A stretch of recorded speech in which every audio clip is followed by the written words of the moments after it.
I didn't have any action.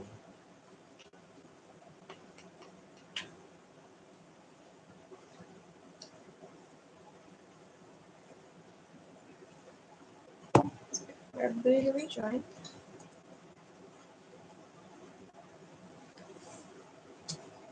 I'll give everybody a second to rejoin.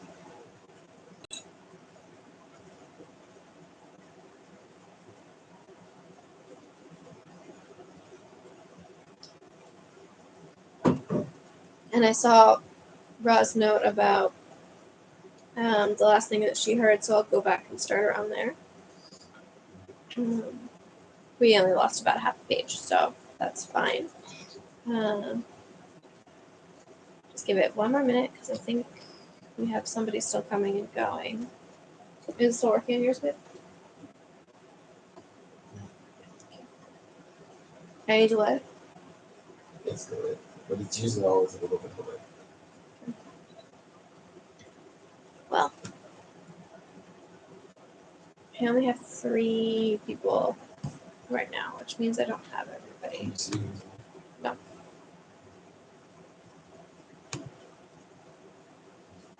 But it's got to be you plus 2 other people, so it means I'm missing a bunch. Eric is here.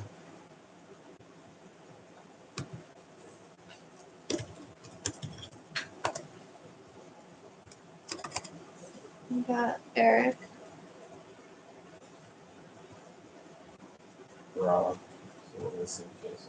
Oh, That's funny. My chat's delayed, but you're not. We're missing Nick then. Nick was never here. Nick wasn't here? No. He wasn't in the first one? For the most I ever saw was 4. We had 5 originally. Okay, next year. Cool. I'm going to pick up from where we had left off with where Ross said she left off. I bet you'll think twice about breaking a school rule again, won't you, He continued, leering at them. Oh yes, hard work and pain are the best teachers, if you ask me. It's just a pity that they let old punishments die out, hang you by your wrists from the ceiling for a few days. I've got the chains still in my office, keep them well oiled in case they're ever needed. Right, off we go, and don't think of running off now. It'll be worse for you if you do. They marched off across the dark grounds. Neville kept sniffing. Harry wondered what their punishment was going to be. It must be something really horrible, if Filch wouldn't be sounding so delighted. The moon was bright, but clouds scudding across it kept throwing them into darkness. Ahead, Harry could see the lighted windows of Hagrid's hut. Sorry, fighting with my cat. No worries.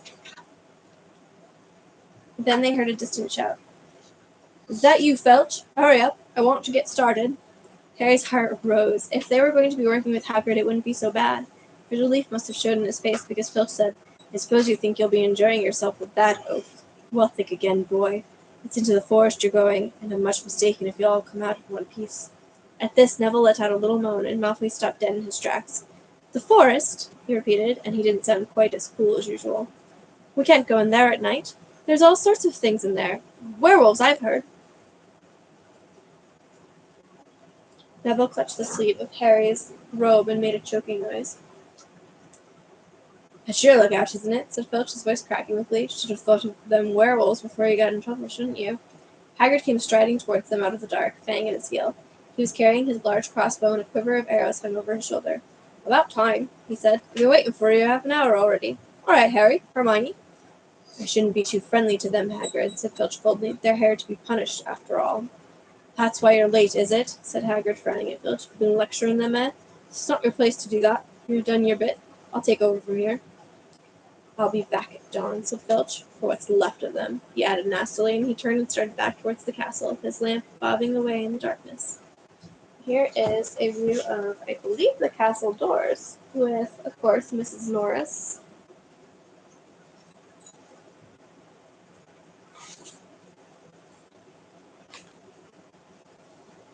Malfoy now turned to Hagrid. I'm not going in that forest, he said, and Harry was pleased to hear the note of panic in his voice. You are if you want to stay at Hogwarts, said Hagrid fiercely. You've done wrong, and now you've got to pay for it. This is servant stuff. It's not for students to do. I thought we'd be writing lines or something. If my father knew I was doing this, he'd tell you that's how it is at Hogwarts, Hagrid growled. Writing lines. What good's that to anyone? You'll do somewhat useful, or you'll get out. If you think your father did... rather you were expelled than get back off to castle and pack. Go on! Malfoy didn't move. He looked at Hagrid furiously, but then dropped his gaze. Right then, said Hagrid. Now listen carefully, because it's dangerous what we're going to do tonight, and I don't want no one taking risks. Follow me over here a moment.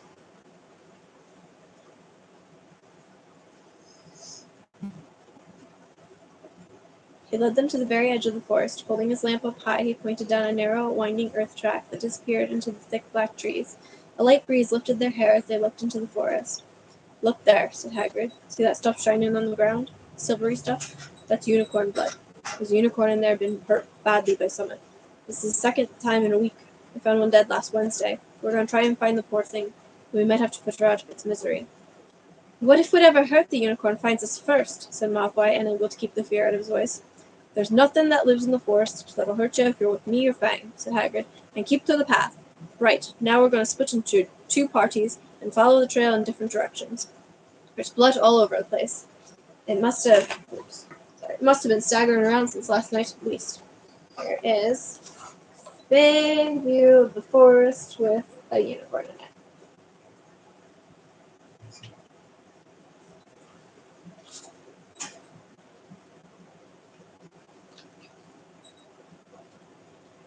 I want Fang, said Malfoy quickly, looking at Fang's long teeth. All right, but I warn you, he's a coward, said Hagrid. So me, Harry, and Hermione go one way, and Draco, Neville, and Fang will go the other. Now, if any of us finds the unicorn, we'll send up green sparks, right? Get your wands out and practice now. That's it. And if anyone gets in trouble, send up red sparks, and we'll all come and find you. So be careful. Let's go. The forest was black. The forest was black and silent. A little way into it, they reached a fork in the earth path, and Harry, Hermione, and Neville took the left path, while Malfoy, Neville, and Fang took the right. They walked in silence, their eyes on the ground. Every now and then, a ray of moonlight through the branches above lit a spot of silver-blue blood on the fallen leaves. Harry saw that Hagrid looked very worried. Could a werewolf be killing the unicorns? Harry asked. Not fast enough, said Hagrid. It's not easy to catch a unicorn. They're powerful magic creatures. I never knew one to be hurt before. They walked past a mossy tree stump. Harry could hear running water. There must be a stream somewhere close by. There were still spots of unicorn blood here and there along the winding path. You all right, Hermione? Hagrid whispered. Don't worry, can't have gone far if it's this badly hurt, and then we'll be able to get her. Behind that tree! Hagrid seized Harry and Hermione and hoisted them off the path behind a towering oak. He pulled out an arrow and fitted it into his crossbow, raising it ready to fire. The three of them listened. Something was slithering over dead leaves nearby. It sounded like a cloak trailing along the ground. Hagrid was sprinting up the dark path, but after a few seconds the sound faded away. I knew it, he murmured. There's someone in here that shouldn't be. A werewolf? Harry suggested. That wasn't no werewolf. And it wasn't no unicorn neither, said Hagrid grimly. Right, follow me, but careful now. They walked more slowly, ears straining for the faintest sound. Suddenly, in the clearing ahead, something definitely moved. Who's there? Hagrid called. Show yourself. I'm armed. And into the clearing came, was it a man or a horse? To the way, Ronan, said Hagrid earnestly. How are you? He walked forward and shook the centaur's hand. Good evening to you, Hagrid, said Ronan. He had a deep, sorrowful voice. Were you going to shoot me? Can't be too careful, Ronan, said Hagrid, patting his crossbow. There's some bad loose in this forest. This is Harry Potter and Hermione Granger, by the way. Students up at the school. And this is Ronan, you two. He's a centaur. We'd noticed, said Hermione faintly. Good evening, said Ronan. Students, are you? And do you learn much up at the school? A bit, said Hermione timidly. A bit. Well, that's something, Ronan sighed. He flung back his head and stared at the sky. Mars is bright tonight. Yeah, said Hagrid, glancing up too. Listen, I'm glad we've run into you, Ronan, because there's a unicorn been hurt. You seen anything? Ronan didn't answer immediately. He stared unblinkingly upwards, then sighed again. Always the innocent are the first victims, he said. So it has been for ages past. So it is now. Yeah, said Hagrid. But have you seen anything, Ronan? Anything unusual? Mars is bright tonight, Ronan repeated, while Hagrid watched him impatiently. Unusually bright. Yeah, but I was meaning anything unusual a bit near home, said Hagrid. So you haven't noticed anything strange? Yet again, Ronan took a while to answer. At last he said, The forest hides many secrets. Good evening, Hagrid. I hope you are well. Well enough. Look, I've just been asking Ronan, you seen anything odd in here lately? Only this unicorn been injured. Would you know anything about it? Vane walked over to stand next to Ronan. He looked skywards. Mars is bright tonight, he said simply. We have heard, said Haggard grumpily. Well, if either of you do see anything, let me know, won't you? We'll be off then. Harry and Hermione followed him out of the clearing, staring over their shoulders at Ronan and Vane until the trees blocked their view. Never, said Hagrid irritably, try and get a straight answer out of a centaur. Ruddy stargazers. Not interested in anything closer on the moon. Are there many of them in here? Asked Hermione. Oh, a fair few. Keep themselves to themselves mostly. But they're good enough about turning up if ever I want a word. They're deep mind centers. They know things, just don't let on much. Do you think that was a centaur we heard earlier? Said Harry. Did that sound like hooves to you? Nah, if you ask me, that was what's been killing the unicorns. Never heard anything like it before. They walked on through the dense, dark trees. Harry kept looking nervously over his shoulder, looking at each other very scared, until they couldn't hear anything but the rustling of leaves around them. You don't think they've been hurt, do you? Whispered Hermione. I don't care if Malfoy had every crack and twig. What was going on? Where were the others? At last a great crunching noise announced Hagrid's return. Malfoy, Neville, and Fang were with him. Hagrid was fuming. Malfoy seemed to sneaked up behind Neville and grabbed him. Harry, you go with Fang and this idiot. I'm sorry, Hagrid added in a whisper to Harry, but he'll have a harder time frightening you, and we've got to get this done. So Harry set off into the heart of the forest with Malfoy and Fang. They walked for nearly half an hour, deeper and deeper into the forest, until the path became almost impossible to follow because the trees were so thick, branches of an ancient oak. Look, he murmured, holding out his arm to stop Malfoy. Something bright white was gleaming on the ground. They inched closer. It was a unicorn, all right, and it was dead. Harry had never seen anything so beautiful and sad. Its long, slender legs were stuck out at odd angles where it had fallen, and its mane was spread curly